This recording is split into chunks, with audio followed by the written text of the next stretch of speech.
Guys, comic verse के एक और एपिसोड में आप सभी का स्वागत है। तो कल शाम को मार्वल वालों ने हमारे ऊपर एक बॉम्ब ड्रॉप किया। बेसिकली एक बॉम्ब तो नहीं था, लेकिन इन्होंने हमें आने वाले फेज 4 में जितनी भी मूवीज हैं इन सब की रिलीज डेट कंफर्मेशन के साथ दे दी। एंड बस एक बार रियलिटी चेक देने के लिए बता देता हूं कि अगर ये लसन कोरोना नहीं चल रहा होता ना, तो अभी तक हम लोग इटर्नल्स देख चुके होते और 2 दिन बाद शैंग-ची देखने वाले होते। लेकिन फाइनली मार्वल ने एक बहुत ही इमोशनल वीडियो के साथ आने वाले फेज 4 में जितनी भी मूवीज हैं उनकी रिलीज डेट दे दी है, और इसमें हमें शैंग-ची की थोड़ी बहुत एडिशनल क्लिप्स, ब्लैक विडो की एडिशनल क्लिप्स और इसके साथ में इटर्नल्स का एक टीजर देखने को मिला, छोटा सा टीजर। तो कॉमिक वर्स से मैं हूं मोहित और आज हम लोग बात करने वाले हैं मार्वल के फेज 4 में जो भी मूवीज आने वाली हैं उनके बारे में। तो बिना अपनी कुर्सियों पे खड़े हुए चलिए शुरू करते हैं।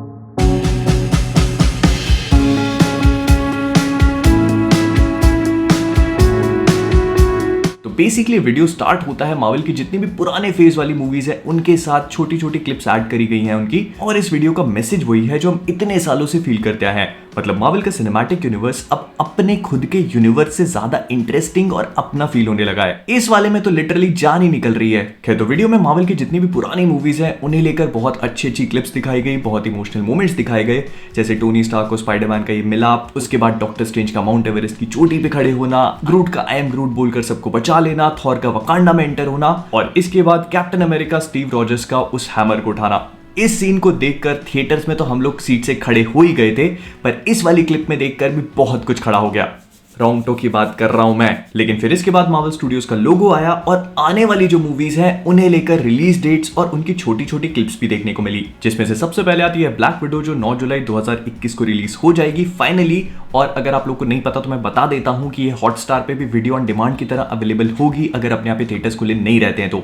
एंड हाँ, हिंदी में भी आएगी। और इस 15-20 सेकंड की क्लिप में हमने ब्लैक विडो के पुराने ट्रेलर्स में जो चीजें देखी हैं वो भी देखी, और इसके अलावा भी रेड गार्डियन का वुशु वाला पोज, टास्क मास्टर की अपनी खुद की एक शील्ड, येलेना बेलोवोकर रनिंग स्टाइल और नताशा की धमाकेदार एंट्री देखते हैं, लिटरली धमाकेदार। फिर इसके बाद आई शैंग-ची की क्लिप्स, जिसका ट्रेलर हमने आज से कुछ दिन पहले देखा था और उसका ब्रेकडाउन भी मैंने कर दिया था। अगर नहीं देखा है तो लिंक ऊपर फ्लैश हो रही होगी, जाके देख लेना। एंड इसमें हमें एज बहुत ज्यादा नई चीजें तो देखने को नहीं मिली, बस एक आध चीज देखी, जैसे शैंग-ची यहाँ पे चाकू पकड़ के उसको अटैक करने की कोशिश कर रहा है, या फिर यहाँ पर इसका पंच थोड़ा सा और भी ज्यादा अच्छी तरह से दिखा दिया गया है। इसके अलावा हमने कोई ऐसी नई चीज नहीं देखी जो हमने शैंग-ची के ट्रेलर में ना देखी हो। लेकिन क्योंकि दोस्तों मूवी 3 सितंबर को आ रही है तो इतना ज्यादा टेंशन लेने की बात ही नहीं है। फिर इसके बाद आता है बहुत ही इंटरेस्टिंग चीज, क्योंकि इसके बाद हम लोग देखते हैं इटर्नल्स को लेकर कुछ पहली क्लिप्स। अब हाल ही में इटर्नल्स की डायरेक्टर क्लोई ज़ाओ को अपनी मूवी नोमैडलैंड के लिए ऑस्कर मिला था, and I am very sure कि मार्वल वाले इस पर कैपिटलाइज करने की पूरी कोशिश करेंगे, जिसका मतलब ये है कि इटर्नल्स का एक प्रॉपर ट्रेलर बहुत ही जल्दी ड्रॉप होने वाला है। एंड वैसे तो इटर्नल्स कौन है इसे लेकर मैंने एक बहुत ही पुराने जमाने में वीडियो बनाया था अपने पुराने स्टाइल में, तो अगर आप लोगों ने वो चेकआउट नहीं किया है और चाहते हो कि ऐसे एकदम पुरानी आवाज में देख लेना, तो लिंक ऊपर फ्लैश हो रही होगी,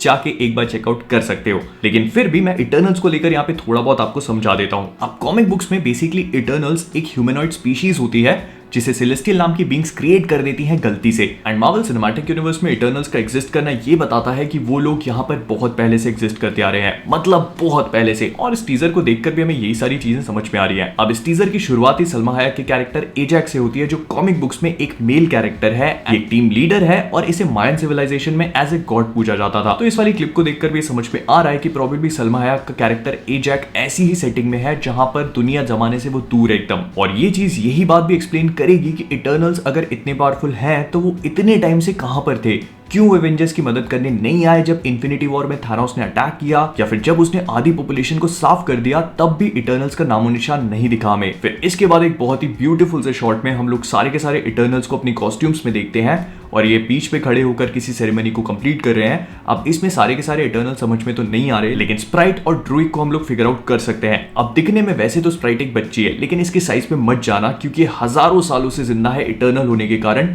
और इसके पास हजारों सालों का नॉलेज है। फिर इसके नेक्स्ट सीन में हम लोग इटर्नल्स की टीम को सॉर्ट ऑफ असेंबल होते हुए देखते हैं, जो जंगल में अपने सिविलियन क्लोथ्स में खड़े हैं। तो इसमें अगर मैं लेफ्ट टू राइट जाऊंगा तो सबसे पहले आता है कुमाल निंजानी का कैरेक्टर किंगो, इसके बाद आता है स्प्राइट, इसके नेक्स्ट आती है सर्सी, उसके बाद खड़ा है इकरस, इसके बाद एंजेलिना जोली की कैरेक्टर थीना, और लास्ट में खड़ा है गिलगमेश। अब ये कैरेक्टर्स कौन है, इनकी क्या क्या पावर्स हैं, इनकी बैक स्टोरीज और ये सिनेमैटिक यूनिवर्स में कैसे फिट होंगे, ये सारी चीजें हम लोग तब डिस्कस करेंगे जब एक्चुअली में मूवी का ट्रेलर ड्रॉप होता है। और इसके नेक्स्ट सीन में हम लोग एंजेलिना जोली के कैरेक्टर थेना को एक बहुत ही अच्छे एक्शन सीक्वेंस में देख सकते हैं, जहां पर इनके हाथ में एक कांच की चमकने वाली तलवार है। और अगर आप लोग सोच रहे हैं कि ये मैजेस्टिक वेपन कैसे कहां से इनको मिला होगा, तो मैं आपको बता देता हूं कि थेना की मेन पावर है अपनी एनर्जी प्रोजेक्शंस की, मतलब अपनी पावर्स का इस्तेमाल करके किसी भी वेपन को अपनी एनर्जी के थ्रू क्रिएट कर सकती है। तो आपको ये जो चमचमाती हुई तलवार दिख रही है ना, ये बेसिकली थेना का एक एनर्जी प्रोजेक्शन है। और इसके लास्ट सीन में हम लोग एक बार फिर से इनको अपनी प्रॉपर कॉस्ट्यूम में असेंबल होता हुआ देख सकते हैं, लेकिन इनके पीछे जो बैकग्राउंड है वो बेसिकली बेबीलोन का इश्तार गेट है। अब मैं आपको बता देता हूं कि ये वाला गेट पुराने जमाने में इजराइल में हुआ करता था, लेकिन फिलहाल ये जर्मनी के एक म्यूजियम में है।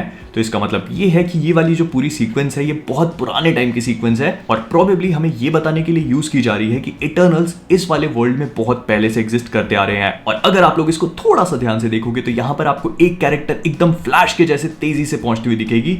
तो ये कैरेक्टर बेसिकली मक्कारी है, जिसके पास सुपर स्पीड की पावर्स है। एंड इस टीजर के खत्म होने से पहले सर्सी की बैकग्राउंड में आवाज आती है और वो कहती है we are the ones who changed everything. And इसके तुरंत बाद हम लोग किंगो को अपने सनग्लासेस उतारते हुए देखते हैं। तो डायलॉग बता रहा है कि इटर्नल्स इस वर्ल्ड में पहले से एग्जिस्ट करते आ रहे हैं एंड ऐसा कुछ हुआ होगा जिसकी वजह से उन्हें छुपना पड़ा और इसी वजह से वो लोग इन्फिनिटी वॉर और एंड गेम की बैटल से दूर रहे। 110% ये फिल्म मार्वल सिनेमैटिक यूनिवर्स के फाउंडेशन को और भी ज्यादा स्ट्रॉन्ग करेगी और जितनी भी पुरानी चीजें हैं जो अभी तक हमें एक्सप्लेन नहीं करी गई हैं वो हमें समझ पाएंगी इसमें। एंड अगर आप सोच रहे हो कि किंगो ऐसा क्यों लग रहा है, बॉडी वॉडी बना लिए इनने, तो मैं आपको बता देता हूं कि बेसिकली कॉमिक बुक्स में किंगो का कैरेक्टर एक फिल्म स्टार बन जाता है जब इटर्नल्स इस वर्ल्ड में ब्लेंड इन करते हैं, मतलब छुप जाते हैं तब। एंड प्रोबेबली इस वाली मूवी में भी हमें किंगो का यही बैकग्राउंड देखने को मिलेगा। तभी ये कोई बॉलीवुड का डायरेक्टर प्रोड्यूसर है जो अपना कैमरा वगैरह पकड़ के खड़ा हुआ है। तो अगर बॉलीवुड की कोई झलक वलक देखने को मिल जाए तो बिल्कुल भी हैरान मत होना। फिर इसके बाद हमें स्पाइडरमैन नो वे होम की रिलीज डेट मिलती है जो है 17 दिसंबर 2021। इसके तुरंत बाद आएगी doctor strange multiverse of madness 25 मार्च 2022 को, और इसके 2 महीने बाद थॉर लव एंड थंडर 6 मई को,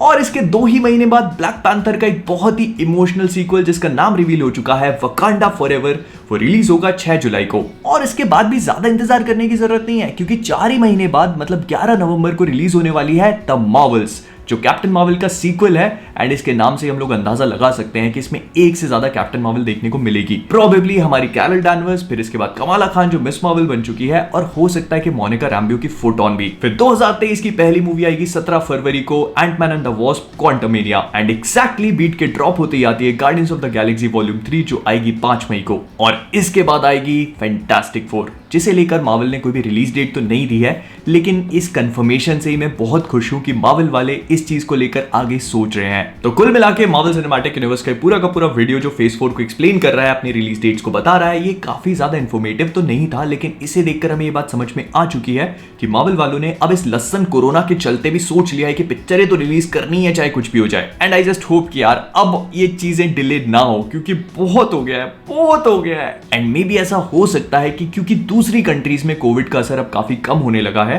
तो इसीलिए शायद अब इन मूवीज को डिले ना करें वो लोग। तो विद दैट बीइंग सेड हम लोग इस वीडियो को यहीं पे रैप अप करेंगे। अगर आपको वीडियो पसंद आया हो तो प्लीज इसे लाइक और शेयर करना मत भूलिएगा। एज सच बहुत ज्यादा एक्सप्लेन करने के लिए तो कुछ भी नहीं था, जो भी रिलीज डेट थी वो मैंने बताई आपको, लेकिन फिर भी अगर अच्छा लग गया हो तो लाइक कर देना, अगर नए हो तो सब्सक्राइब कर देना। वो मेरे पीछे की लाइट जो है उसके जैसा सब्सक्राइब बटन आपको दिख रहा होगा, टच करो और ग्रे बना दो।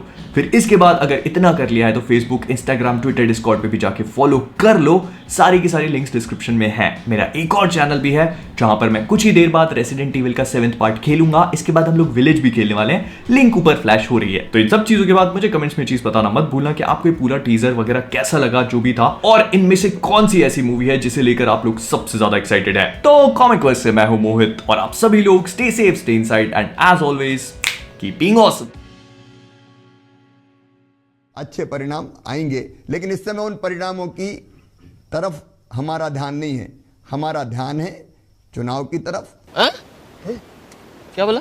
चुनाव की तरफ नहीं है, कोरोना को कंट्रोल करने की तरफ।